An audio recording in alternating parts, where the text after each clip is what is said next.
Hey, what's up YouTube? In this video, I want to talk about the act of stretching the way people conventionally do it.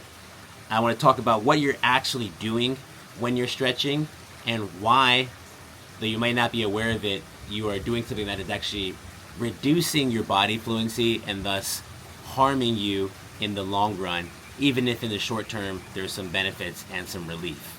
So let's start by talking about when I use the word stretching, what am I referring to? Actually, we'll take a step back and talk about what actually is a muscle fiber. So I'll put up some imagery here to show you, but when you zoom in on muscle tissue and you look at the most basic unit of contraction, which is called a sarcomere, what you'll see is two filaments, myosin and actin are what they're called, but just two protein molecules that overlap each other. And what happens is when you get the nerve impulse to contract the muscle, then those two filaments will attach to each other and then start to ratchet and come in. So the filaments are overlapping in what's called the neutral position, like the resting position. And then when the muscles contract, then they connect and then go like this and then overlap even more, and they get into a short position. This is muscle contraction. And then when they release, they come here back to neutral. Now, I'll put up another image here that can show you that these muscle units are attached to one another in a sequence to form a muscle fiber. Little tiny microscopic muscle fibers, they bundle together to create bigger bands of muscle fibers until eventually you get to the level of an actual muscle. So muscles are fractal in the sense that it's that pattern of a neutral, short, and long. Right now I'm pointing to these biceps muscles right here. They're operating the same way that a muscle unit would work, a sarcomere would work, right? I'm in the neutral position here, and then when I contract, then I can pull it into a shorter position so the length is shorter, and then here, and then I can lengthen beyond neutral and make this tissue even longer. All right, neutral, short, neutral, long. Okay, so that is what's happening at that level here, and it's fractal even more because these muscle links can form muscle chains.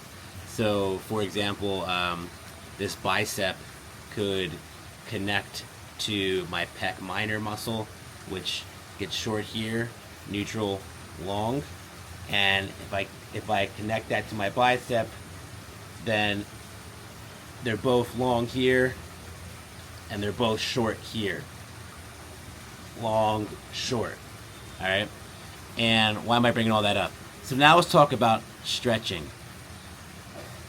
What happens is the muscle fibers, as we discussed in previous videos, if they're not fully used to their full range, so neutral, short, neutral, long, particularly if they're not going all the way to the long position that they're meant to be in, while staying connected and activated. So actually my fingers should be like this because they're still connected. If they're not getting the full cycle of use, then fascia, a secondary fiber that kind of works like cobwebs if not properly adapted, will wrap around the muscle fibers and then trap those muscle units into that position. So let's just say, for example, this part of my pec minor, again, neutral and then long, neutral, short. Let's just say I never go to this position, which most people never do because they're never like in this overhand position. So we'll say that the fibers here that insert into my scapula, they never actually go beyond like this neutral position. In fact, they kind of stay in short position all day because I'm on my computer, right? So they stay there, fascia wraps around it, and then now not only does it always stay there, but even when I want to go into long, I can't because the fascia is inhibiting and restricting it. So when I try to go up into this position, I just, I get stuck, or this thing kind of comes along with it. So I'm not able to fully lengthen the muscle tissue the way that I would want to, and that's a problem. So let's talk about stretching now finally. What happens is if I pull let's just say I like take my arm, put on a wall, and then start going like this. Then I can pull on those fibers, and if I keep pulling on those fibers, then that fascia will break up and restore itself back into natural length, which is a good thing, right? So if you do stretching, conventional stretching, and you feel that relief afterwards, you get an increased range of motion. That's mostly what's happening. These muscles that are wrapped up in, gunked up in fascia that are limiting your range of motion are getting broken up through the stretch and allowing you to go here. But here's where the problem is. You have to think.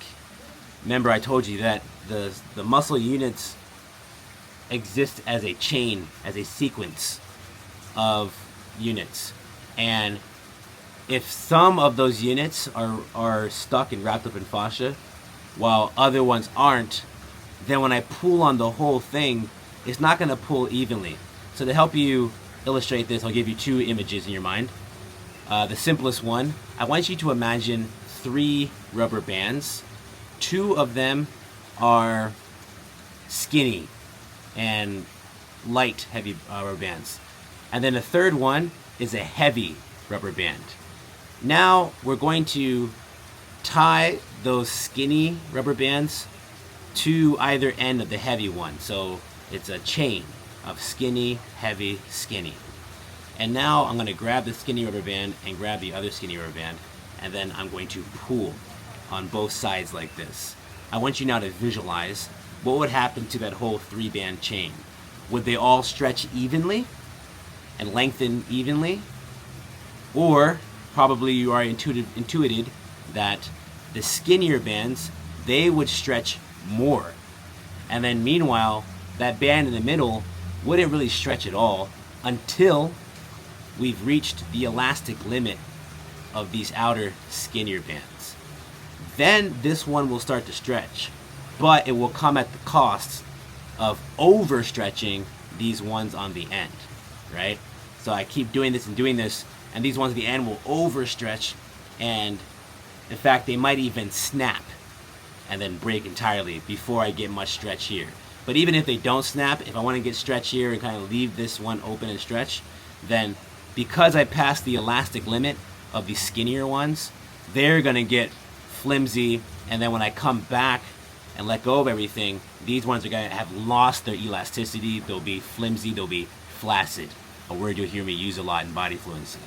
So what do we take away here? Well, it's all well and good if I'm stretching one rubber band, but when I'm stretching a chain of rubber bands that are connected to each other, then I got to think a bit more complex. And what I find is that you're only as strong as your weakest link. So what's going to stretch first are the weaker connections, the ones that aren't as strong.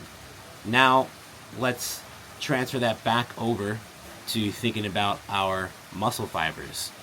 If each of these sarcomeres, these muscle units, were like rubber bands, then whenever I pull on the whole sequence, then what's going to stretch more are those ones that are not covered up in fascia, that are already kind of open and even loose, probably from already overstretching. Meanwhile, those ones that actually need to be lengthened, those ones that are cobwebbed up and stuck in fascia, those ones aren't going to move much at all. And if they do, they're only going to move when I've overstretched the other ones past their limit. And this is going to match up to your experience for most people when you're doing conventional stretching. You experience pain. Most people, when they do stretching, they experience pain. And you can ease into that pain if you do it slow enough. Then you can start to trick the brain and the pain receptors so that you're not experiencing as much.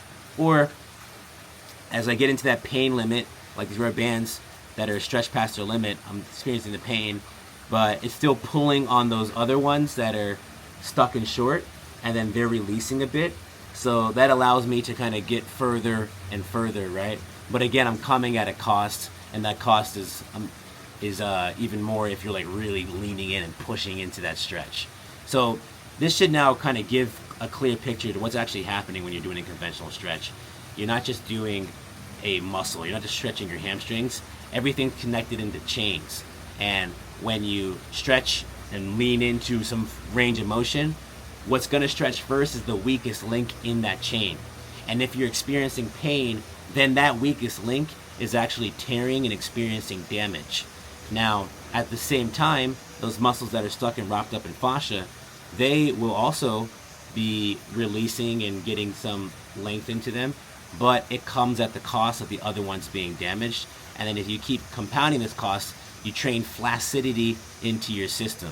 And flaccidity means there's no tension in the muscle, and flaccidity in the long term is as bad as not having enough tension is as bad as having too much tension. If you watch the last video I posted, you can see how not having tension will lead to your joints, specifically in your vertebra, to not be suspended over each other and start compressing into each other with gravity, causing herniated discs and sciatica and all these other kind of problems. So it's not as obvious to people that having too little tension in your muscles is as damaging, if not more damaging in many cases, than having too much tension.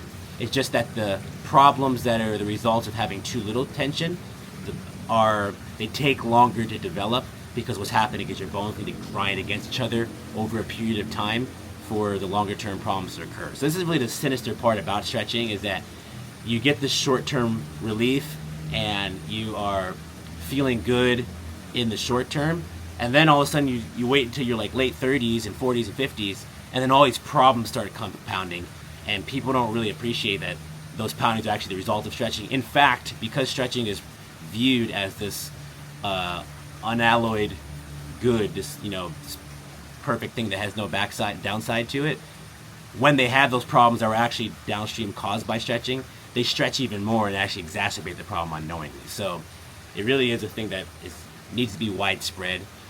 This idea of just kind of putting your leg up on a bar and like leaning into it and leaning into the pain.